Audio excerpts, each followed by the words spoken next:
Hey भाइफोर welcome to माय YouTube channel तो नोंथांमोनखौ गुबुन खालिनि बायदि दिनैबो आंनि भिडिअ गासैखौबो बरायहरबाय तो बुंनो थांबा गासैथिंबो बन्द थिग बिदिनो स्कुल कलेजाबो बन्द जाजोब्बाय तो स्कुल कलेजा बन्द जाब्लाबो जोंनि माने ड्रेस गाननायखौ माने कर'ना भाइरासआ बन्द खालामनो हायाखै तो कलेजखौ एसे गोसो खोख्लैनानै दिनै कलेज ड्रेसजोंनो नै भिडिअखौ जागायनि तो रायजो राजा नोंथांमोन माबोरै दं जानांगौ गासिबो बरिं जाजोबना दं तो बेनिखायनो नोंथांमोननि गेजेराव एसे मोजां खौरां लानानै दिनै नोंथांमोननि गेजेराव बैफोर खौरांखौ एसे सावरायनो होननानै तो आं नोंथांमोननि गेजेराव फैलायबाय खुलुमबाय आंनि मुङा सुसिल कसारी तो दिनैनि फार्स्ट गिबिसिन टपिकखौ जों लानानै रायज्लायदिनि तो जाय बिथांमोना बेंकआव लोन EMI दङ बिथांमोना थाम दामसिम बै EMI-खौ होआलासिनो थानो हासिगोन जाय बिथांमोना लोन दङ बिथांमोननि मबाइलाव 6टा OTP नाम्बार फैगोन बे OTP नाम्बारखौ मेसेजाव येस टाइपिं खालामनानै बे OTP नाम्बारखौ होनानै बिथांमोना 3 दानसिम लोनखौ होआलासिनो जिंगासियालासिनो बिथांमोना कुनु टेनसन खालामालासिनो थानो हासिगोन नेक्स्ट बै OTP नाम्बारखौ सोरबा कल खालामनानै आं बेंकनि मेनेजारा बुंदों होननानै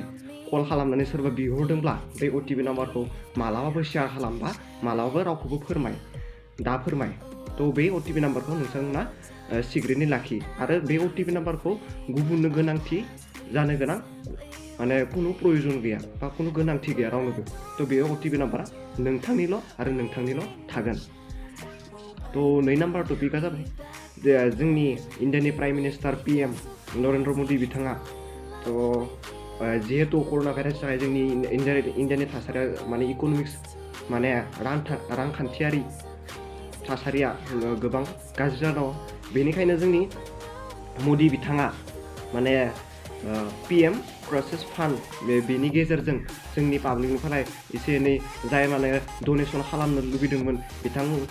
बिथांमोना गोबाङानो डनेसन खालामबाय बे डनेसन खालामनायनि गेजेरजों सप्ता मोनसेयाव जोंनि जिथुनिखि PM प्रसेस फान्ड बेयाव 6,500 crore बिथांनि अनलि सप्ता मोनसेयाव बिथांनि फान्डआव माने रिसिभ जादों तो बेयो जोंनि थाखाय गोबां माने मोजां खौरां नङा होमबा सेलुट बिथां मोदी बिथांखौ बेफोरबायदि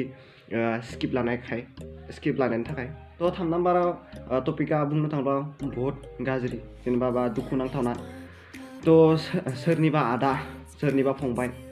बिदिनो जोंनि न'खरखौ सलायनो थाखाय बा सोलिलांनो थाखाय न'खरनि मोजांनि थाखाय न'निफ्राय ओंखारलांदोंमोन मोजां मोनसे सानना लानानै दे आं गरसे गरनै खामायनानै जोंनि दुखिया न'खरखौ बा आंनि दुखिया न'खरखौ एसे मोजां थाखोआव लाबोनो होननानै नाथाय दिनै बिथांमोना न'आव फैनो होनबाबो फैनो हायाखै बा गोबां जेंनायाव गोलैना दङ तो जाय बिथांमोना फैगोन होनना सानबाय थादों तो लकडाउन अपेन जानाय लोगो बिथांमोना फैनो हासिगोन जाय बिथांमोना फैगोन बिथांमोना जोंनि गभर्नमेन्टआ तो नैबे बृहस्पतिबारखालि मोनसे वेबसाइट माने फोसावगोन बे वेबसाइटआव जाय बिथांमोना आसामनि बाहेरायाव दङ बे आसामनि बाहेरायाव थानाय बिथांमोना बे वेबसाइटआव गावनि डिटेल्सफोरखौ माने फिलआप खालामनानै बबे जायगायाव ओंखारगोन बा बबे जायगायाव बिसोरो फैगोन बेखौ गासै डिटेल्सखौ बे वेबसाइटआव माने फिलआप खालामनानै बिथांमोना माने एन्ट्रि पारमिट लाग्रोनांगोन इन आसामाव हाबनो थाखाय 4 नाम्बार टपिक तो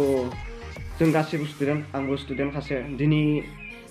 कलेजखौ गोसोखांदों थेवबाबो कलेजाव जोङो थांनो हायाखै तो आसाम हायार सेकेन्डारि इडुकेसन काउन्सिला फोसावनाय बायदिब्ला आसाम हायार सेकेन्डारि काउन्सिला जायफोरनिखि दा फार्स्ट इयार एग्जाम होनो गोनां जायफोर स्टुडेन्ट बिथांमोननि थाखाय मोनसे गोजोनथाव खौरां तो खौराङा ओरैबायदि जाय बिथांमोना माने फार्स्ट इयार एग्जाम होगोमोन बा जानो गोनां बा तो बिथांमोना माने एग्जामखौ होनाङा आरो बिथांमोनखौ पास खालामना होगोन होननानै फोसावदों मिथिस्लाबै माबाफोर दाय गोरोन्थि जादोंब्ला निमाहा बिनो थाखाय तो दासो फार्स्ट सोलोंबाय थादोंथ' जोबथायाव जों आवगाय जेरैबायदि सोलिना दंमोन जोङो माने ओंखारनो होनबा ओंखारनो हायोमोन, थाबायनो बेरायनो गोसो दंबा बेरायनो हायोमोन, जि जानो गोसो बेखौनो जानो हायोमोन। बेफोरबायदि मोजां थासारिया थाबैनो जोंनि आखायाव गिदिंना फैफिननायनि आसा थिनानै दिनै भिडिअखौ एसेयावनो फोजोबनाय जाबाय। गोजोन्थों। जुदि भिडिअखौ मोजां नांदोंब्ला लाइक खालाम आरो आंनि चेनेलाव दिनैसो गिबिसिन फैदोंब्ला नैबे साबस्क्राइब